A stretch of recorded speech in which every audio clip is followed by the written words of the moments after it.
Voilà, gloire à Dieu. Merci Seigneur. Amen. Merci au Seigneur pour toutes ces grâces, toutes ces paroles, toutes ces promesses, ces commandements, ces mises en garde, pour tous les miracles qu'il a fait, qu'il fait et qu'il fera encore. Amen. Merci pour l'espérance, l'espoir. Alléluia. Merci pour la paix qu'il nous accorde. Merci des fois pour le tourment qu'il nous donne parfois.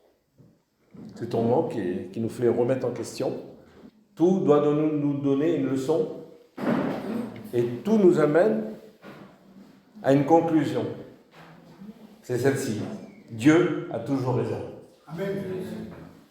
Les aléas de la vie, parce que la Bible a dit que tout concourt au bien de celui qui aime Dieu. Le vent, la tempête, le soleil, l'argent, la misère, tout doit nous donner cette leçon. Dieu a raison. Amen. La nature si belle nous montre l'œuvre de Dieu. La conscience que nous avons en nous, nous montre l'existence de Dieu. Pourquoi nous avons une conscience? Pourquoi? Parce que c'est Dieu c'est une loi que Dieu a mis en nous. S'il y a des chaussures dans tes pieds, c'est qu'il y a quelque part un cordonnier. S'il y a une horloge accrochée après un mur, c'est qu'il y a quelque part un horloger. Ce matin, nous avons ouvert les yeux, nous avons respiré, nous avons pensé. C'est un miracle. Combien on est? 30, 40? Il y a eu 30, 40 miracles ce matin. C'est pas normal la vie. C'est pas normal. C'est pas normal qu'on est là, qu'on se bouge, qu'on marche, qu'on parle, qu'on a des dialogues, qu'on a des pensées, qu'on a des sentiments. Pourquoi? Eh bien, c'est la preuve que Dieu existe. On croit que tout est normal, parce que tout nous est donné. Non. L'air qu'on respire, c'est Dieu qui nous la donne. Et puis, l'homme est né pour découvrir Dieu, en fait. L'homme n'est pas né pour avoir une religion sur le dos, qui n'a rien compris. L'homme est né pour découvrir Dieu. Amen. On va dans la Lune, on va dans l'espace, on va dans les profondeurs des mers, on va chercher dans l'archéologie, tout ce que vous voulez, pour découvrir. L'homme est curieux de nature. Mais nous avons fait la plus grande des découvertes. Le ciel est son trône, et la terre est son marchepied. Il s'est dépouillé de sa gloire, de sa richesse, de sa puissance. Il était puissant, il s'est fait faible. Il était riche, il s'est fait pauvre. À seule fin que nous devenons riches. Amen. Combien il s'est fait pauvre? Combien? Eh bien, on peut le demander à ceux dans la Bible. Demander à la Samaritaine. Et elle ne pourrait nous répondre. Il n'avait même pas une corde pour puiser de l'eau. On peut le demander aux bergers. Ils l'ont vu naître dans une mangeoire d'animaux. Il s'est vraiment fait pauvre. Il a traversé le lac de Génézareth dans la barque d'un autre. Il a même été enterré dans le tombeau d'un autre. Et pourtant, il est l'empreinte de la personne, il est la figure principale, le centre de la parole de Dieu. Alléluia. Pourtant, il est la lumière, il est toute la richesse. Il est le ciel tout entier. Et il s'est fait tout petit. Il est encore plus grand maintenant. Il est encore plus grand pour nous. Il a souffert, on l'a fouetté, pour nous, par amour. Il s'est fait humble, il s'est humilié, il a lavé les pieds de ses disciples. Et Pierre n'a pas voulu. Il lui a dit non, Seigneur. Mais il dit si, il faut. Et quand Jésus donne un commandement, il faut le faire. Est-ce que vous croyez que quand notre Seigneur nous donne un commandement, est-ce que vous croyez qu'il faut le faire? Amen. Il dit si je ne te lave pas les pieds, tu n'auras pas part. Mais Seigneur, alors lave-moi tout entier. Vous savez que l'eau de la parole, elle lave, elle nettoie. Vous savez pourquoi? Parce que quand elle est prêchée comme ça, on l'écoute. Et on se remet en question. Amen. Et nous sommes purifiés, lavés, pardonnés, saints. C'est son œuvre. Alléluia. C'est merveilleux. Je remercie Dieu pour ça. Quelle beauté. Quelle beauté. Les choses de Dieu, bien, je m'en nourris. Je m'en régale. C'est ma nourriture. Je la mange. Je l'aime. Qu'elle est bonne. Quelle bonté la parole. Quelle bonté de vouloir faire la volonté de Dieu. Et des fois, j'y arrive pas. Mais Dieu m'aime quand même. Parce que le Seigneur, lui, ce qu'il veut, c'est qu'on veut faire sa volonté. C'est pas de faire toujours sa volonté, c'est de vouloir la faire. Ce qui compte aux yeux de Dieu, c'est vouloir faire la volonté. Mais des fois, on n'y arrive pas. Mais quand un homme ou une femme désire la faire, même s'il ne réussit pas, mais il veut, il a tout gagné, il a tout compris. Le ciel lui appartient. Le ciel, il est à lui. Pourquoi? Parce que dans son cœur, il a le désir de dire, Seigneur, je veux faire ta parole, je veux faire tes commandements. Oui, mais le Seigneur, il a mis la barre haute. Et il faut la sauter, mais on ne peut pas. Et quand on a ce désir dans notre cœur, c'est comme si on l'avait sauté, cette barre. Et nous sommes des enfants de Dieu. Tu peux te dire que je ne suis pas terrible. Je vais te dire, oui, tu n'es pas terrible. Mais tu veux faire la volonté de Dieu. Tu veux t'éloigner du mal et faire sa parole. Eh bien, tu es terrible. Et c'est pour ça qu'on dit qu'un chrétien, ce n'est pas n'importe qui. Amen. Nous sommes des sacrificateurs, comme a été prêché l'autre jour. Nous sommes des sacrificateurs, vous vous rendez compte, un sacrificateur? Nous serons des juges.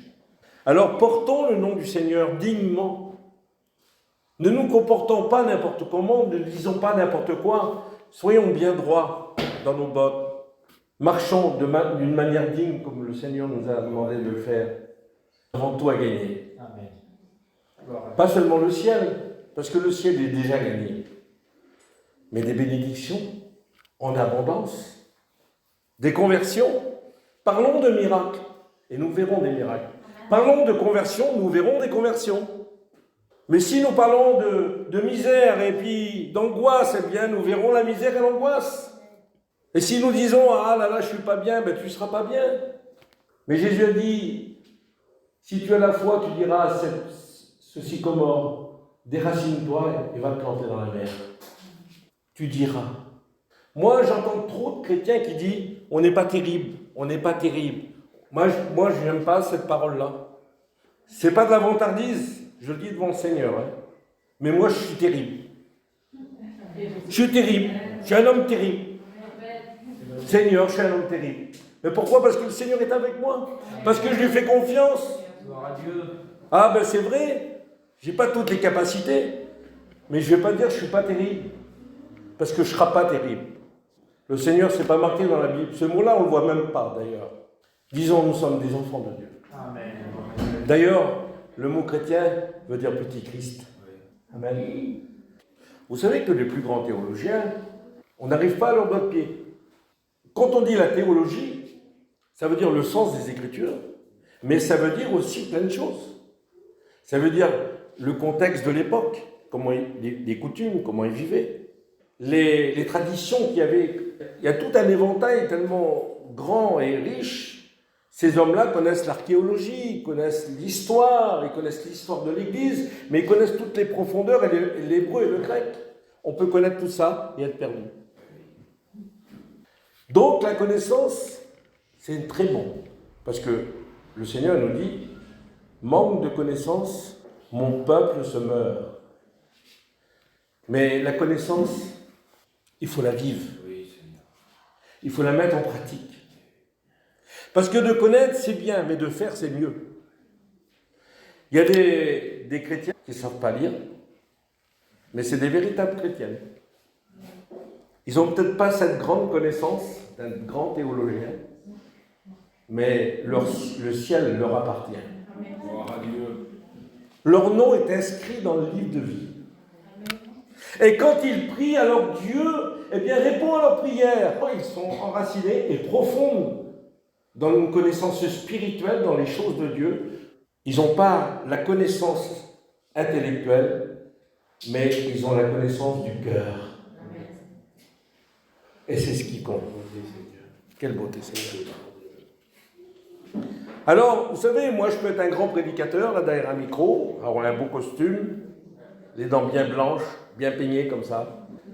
Puis même on me présente, et le voici, le voilà, il vient d'Amérique, l'homme terrible. Et je peux prêcher terrible. Et je ne vis pas ce que je prêche. Vous savez que la Bible, elle en parle, qu'il y a des personnes, des prédicateurs qui prêchent par un gain sordide, d'autres par envie, d'autres par jalousie.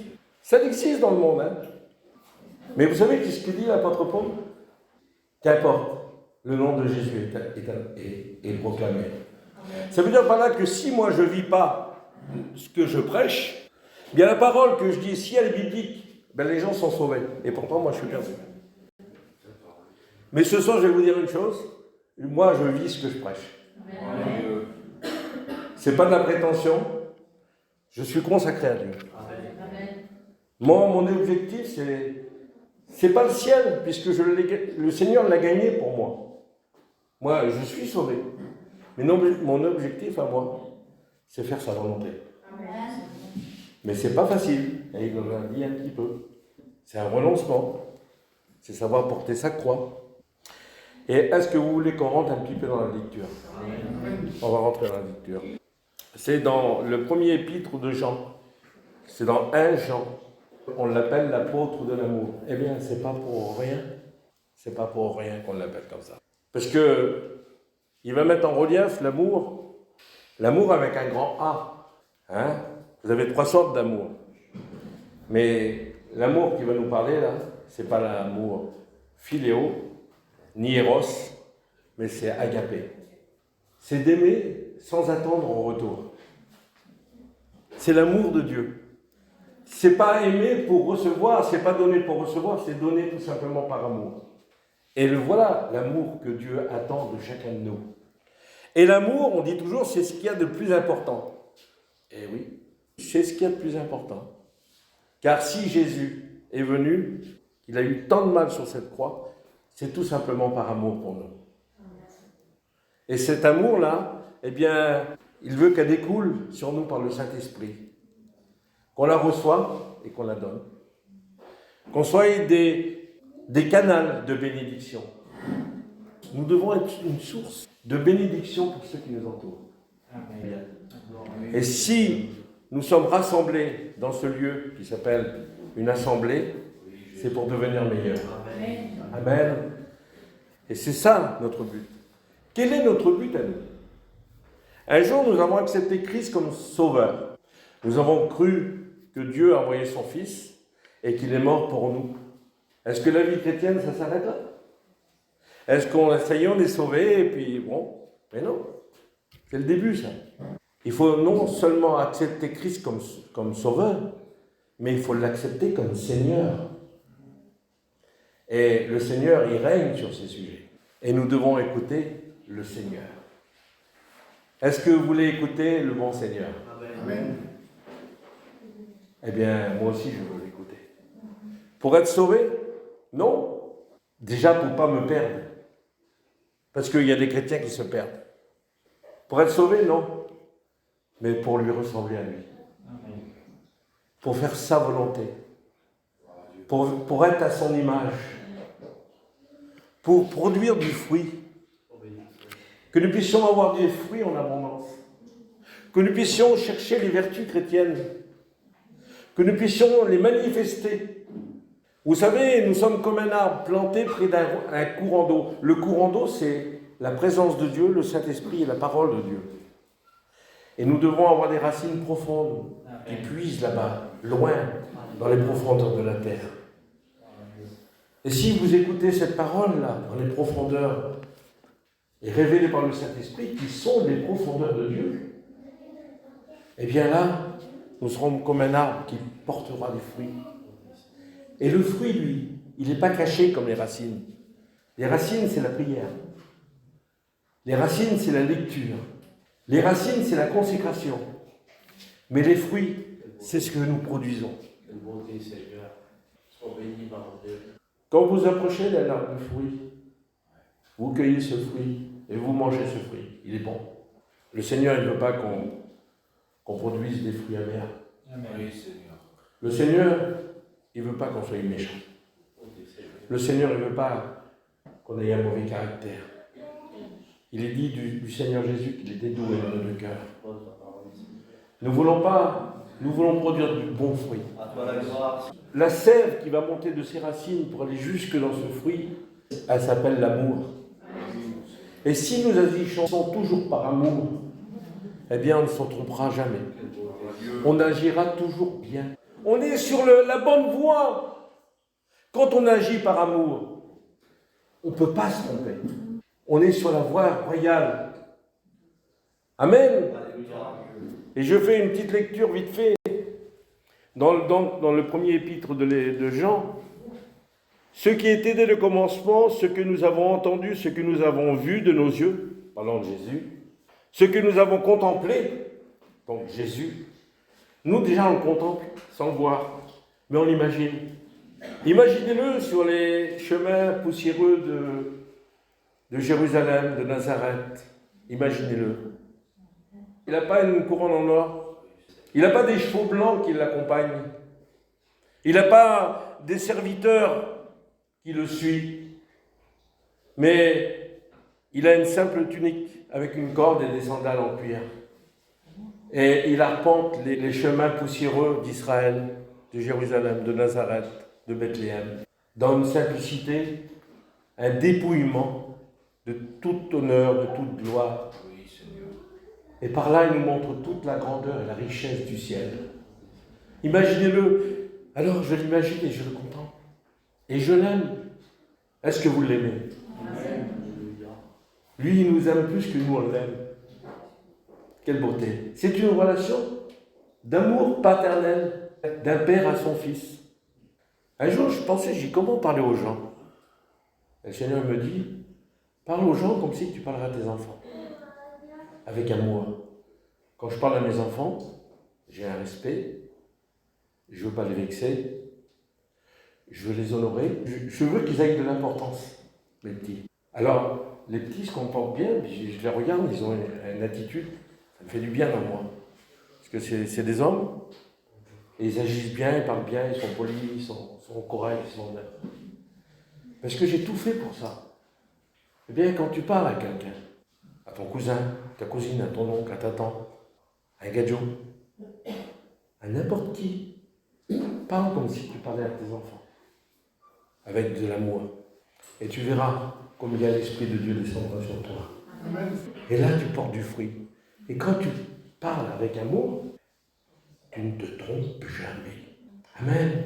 Mais quand tu es autoritaire, quand tu veux te mettre en avant, quand tu joues des coudes pour être le premier à avoir toujours la parole, et puis que les autres, ils n'ont pas d'importance, et quand tu te vantes, alors tu ne parles pas avec amour. Et là, tu es à côté. Tu n'es pas dans la volonté de Dieu. Mais si tu veux être dans la volonté de Dieu, imite celui qui était merveilleux, celui qui s'appelle Jésus. Et l'apôtre Paul et les autres apôtres disaient « Soyez mes imitateurs comme je le suis du Christ ». Elle se trouve dans sa simplicité, son humilité, son amour. Quelle beauté, Seigneur. Amen. Jésus n'a jamais refusé quelqu'un, n'a jamais rejeté personne. Même des personnes qui n'étaient pas terribles des fois. D'ailleurs, il était critiqué pour ça. Les pharisiens. Ils disaient, mais comment cet homme, si ce serait un homme de Dieu, il verrait que cette femme, c'est pas une femme terrible, il verrait que cet homme, c'est un publicain. Mais lui, il ne regardait pas ça. Le trimard, comme le riche, il les mettait sur le même niveau. C'est ce que nous devons faire. Ne favorisons pas les pauvres ou les riches. Que tout le monde soit à la même enseigne. Alors, vous savez, moi, je vais vous expliquer. Moi, j'ai colorié ma vie. Et chaque couleur veut dire quelque chose. Tous les commandements, je les ai colorés en rouge. Donc, ce qu'il faut faire et ce qu'il ne faut pas faire. Donc, commandements, ce qu'il faut faire, c'est les commandements positifs. Ce qu'il ne faut pas faire, c'est les commandements négatifs. Alors déjà, quand je regarde, je sais ce qu'il faut faire tout de suite, là. Papa. Tout ce que j'ai coloré en jaune, c'est toutes les promesses de guérison, promesses de la vie éternelle, promesses de bénédiction, promesses de ci, promesses de là, promet. Et il en promet des choses. Et puis ces choses, eh bien, il les tient. Sa parole, elle est sûre. J'ai souligné aussi les mises en garde, partout dans le Nouveau Testament. Fais attention, ça c'est pas bon. Ne te mets pas dans un piège quand tu pars. Donc j'ai souligné les promesses, les commandements, les mises en garde, et j'ai tout souligné les miracles. Parce que nous avons un Dieu de miracles. Amen. Gloire à Dieu. La vie de Jésus, c'était une vie de miracle. Et il emploie ses serviteurs, et même certaines chrétiennes qui vont prier, et il va se passer des miracles. Pas besoin d'imposer les mains. Tu peux prier pour quelqu'un, et puis tu peux voir un miracle. Amen. Et il y a des hommes qui ont reçu le don des miracles. On va regarder les commandements, vite fait, du livre, parce qu'il est très court, 1 Jean. Et vous allez voir pourquoi cet homme, on l'appelle l'apôtre de l'amour. Regardez. Chapitre 1, verset 7. Mais si nous marchons dans la lumière comme lui-même dans la lumière, nous sommes mutuellement en communion et le sang de Jésus, son Fils, nous purifie de tout péché. Donc un commandement et une promesse. Le commandement, c'est de marcher dans la lumière. Et ensuite, la promesse, c'est le sang de Jésus nous purifie de tout péché. Mais qu'est-ce que c'est que cette lumière? Eh bien, on va le découvrir après. Parce que quand on prend un texte de la Bible, il ne faut pas le séparer. Il faut prendre tout le contexte pour comprendre le texte. On ne lit pas un petit morceau de la Bible et on peut en faire n'importe quoi. Il faut lire tout l'ensemble de la Bible pour comprendre qu'est-ce que ça veut dire. Si vous arrivez, vous, dans le milieu d'une conversation, est-ce que ça vous est déjà arrivé? Il y a des hommes qui parlent et vous arrivez, vous. Mais vous n'avez pas écouté le début. Et vous ne comprenez pas ce qu'ils disent. Vous ne comprenez pas, vous attendez. Tac, et puis c'est quoi? Ah, mais il a dit un mot, et vous avez tout compris. Parce que le mot, c'était la clé qui rouvre la porte à toute la compréhension. Mais dans la Bible, il y a des clés. Et c'est pour ça qu'il y a autant de personnes qui disent n'importe quoi. Parce qu'ils prennent un petit verset, et puis ils l'arrangent à leur façon. Mais nous, on ne peut pas faire ça. Nous, on veut suivre l'enseignement du Seigneur. Amen. Et dans cette église, vous êtes au bon endroit. Amen. Amen. Ce n'est pas de la prétention, hein, Seigneur Jésus. C'est notre mission. On a une grande mission, je vous le dis. Alléluia. On a des bons enseignants. Alléluia. On a des bons prédicateurs. Jésus. Merci Seigneur. Alors je ne vais pas vous dire les textes, les versets, on va simplement regarder, c'est un petit peu du hasard, mais il n'y a pas de hasard avec le Seigneur. Au début du texte, le Seigneur, il va nous rassurer. Il va nous rassurer. Il va dire, si nous confessons nos péchés, il est fidèle et juste pour nous les pardonner, pour nous purifier de toute iniquité. Donc, il nous rassure, le Seigneur. On va le dire, je vais te dire des choses, mais t'en fais pas, t'es pardonné. Amen. C'est ça qu'il nous dit. Gloire à Dieu. T'en fais pas, ma soeur, t'es pardonné. Mon frère, si tu demandes pardon, t'es pardonné. Si tu demandes pardon aussi, hein, c'est conditionnel. Il faut demander pardon et t'es pardonné. Donc, c'est l'évangile, ça. C'est le véritable évangile. L'évangile, c'est pas de faire pour avoir. Non, tu fais rien, t'as reçu par grâce un cadeau immérité. Mais après, tu fais par amour. Vous comprenez la différence? Dans les religions, c'est tu fais, tu seras. Non, tu es. Dieu t'a donné, tu es. Amen. Je ne sais pas si vous comprenez. Hein? On va un peu plus loin. C'est pas parce que vous êtes pardonné que vous devez faire n'importe quoi. Alors il va dire, pour donner l'équilibre, il va dire, petit enfant, je vous écris ces choses afin que vous ne péchiez point. On va leur dire, c'est pas parce que vous êtes sauvé par grâce. Ah ben, je suis sauvé par grâce, je fais ce que je veux. Non, pas du tout. Mais c'est pour mettre l'équilibre. Et si je vais un peu plus loin, si nous gardons ces commandements, nous savons par cela que nous l'avons connu. Donc celui qui garde les commandements du Seigneur, c'est celui qui l'a connu. Alors ça veut dire que celui qui ne garde pas ces commandements, c'est celui qui ne connaît pas, ou qui ne l'a jamais connu. Comme le Seigneur, il dit dans le texte, il dit, mais Seigneur, n'avons-nous pas guéri les malades en ton nom? Nous n'avons pas prophétisé, nous n'avons pas fait ci, cela. Arrière de moi, je ne t'ai jamais connu. Cela veut dire que ce n'est pas la connaissance, c'est la mise en pratique qui compte. D'accord? Est-ce que vous comprenez? Amen. Je crois que c'est clair, hein, c'est pas difficile. Celui qui dit qu'il demeure en lui doit marcher aussi comme il a marché lui-même. Mais efforcez-vous de lui ressembler. Et ça, il le dit bien, c'est un commandement. Et un commandement, il faut le faire. Nous avons accepté Jésus comme Sauveur, mais maintenant nous l'acceptons comme Seigneur. Et il nous donne le commandement. Alors, c'est quoi ce commandement-là?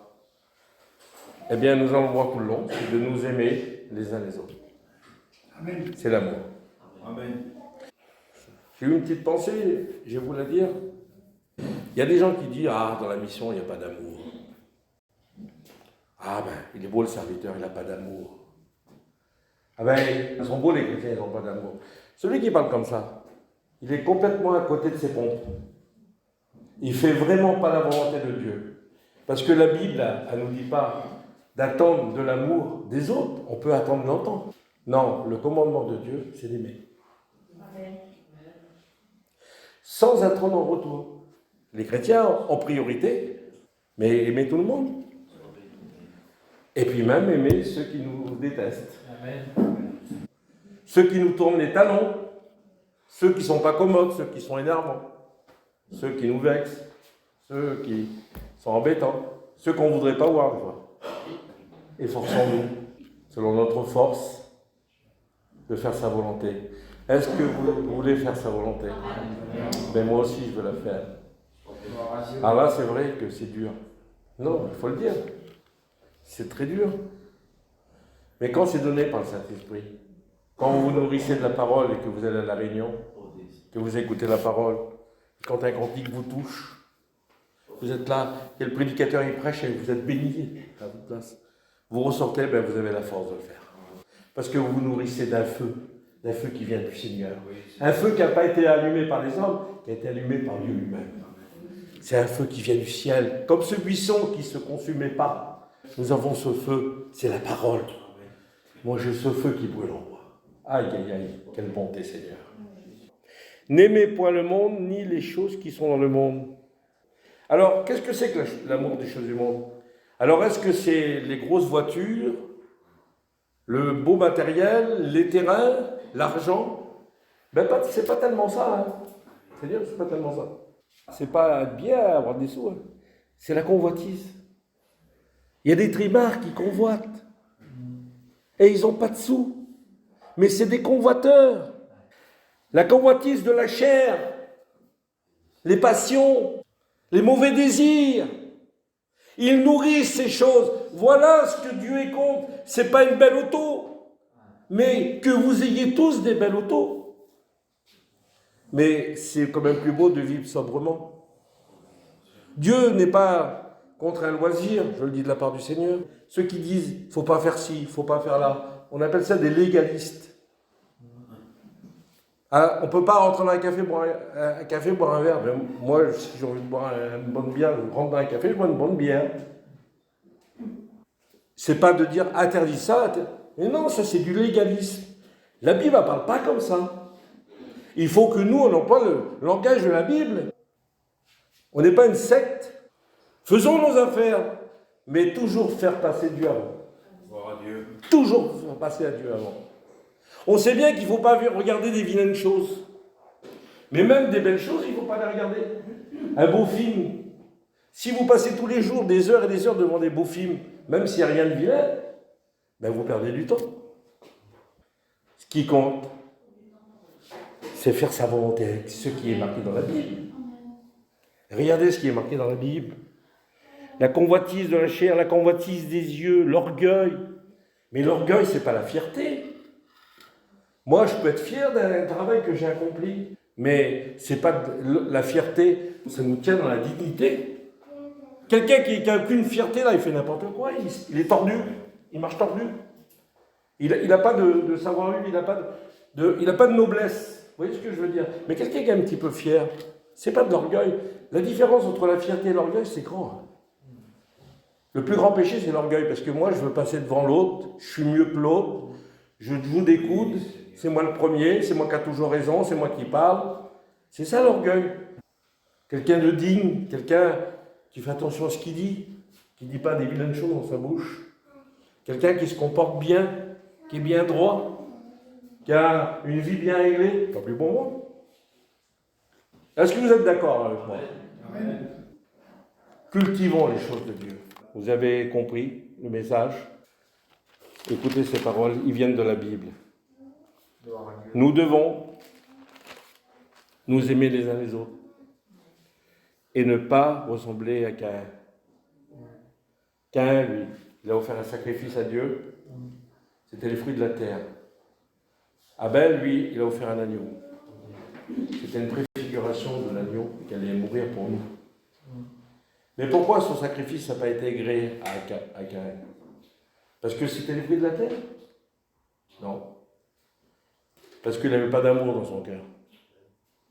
S'il avait eu de l'amour dans son cœur, les fruits de la terre, ils auraient été agréés. Il faut avoir de l'amour. Un peu plus bas.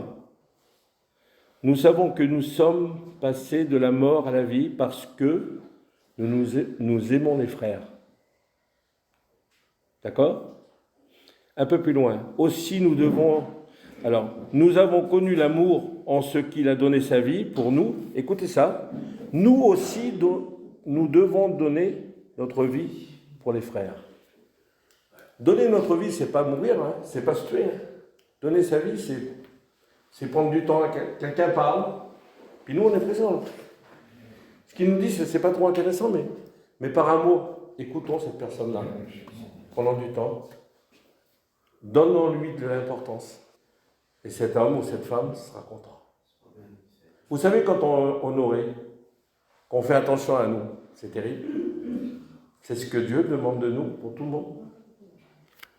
Un petit peu plus loin. N'aimons pas en parole, mais avec la langue, mais en action et avec vérité. Et puis je peux vous lire plein de textes qui suivent, c'est la même chose. Je voudrais que cette prédication soit gravée dans votre cœur. Amen. Amen. Gloire à Dieu. Que vous puissiez la garder, parce que c'est, je pourrais dire, c'est le principal de ce que le Seigneur nous lègue. C'est véritablement la volonté du Seigneur. Et je vous invite à prier le Seigneur. Je vous invite à fermer les yeux, à courber les fronts. Et je vais demander à Archange, qui nous introduit dans la prière et qui prie le Seigneur. Merci Seigneur. Merci pour ta parole, Seigneur. Merci pour tes commandements. Parce que ton commandement, c'est qu'on doit nous aimer les uns les autres.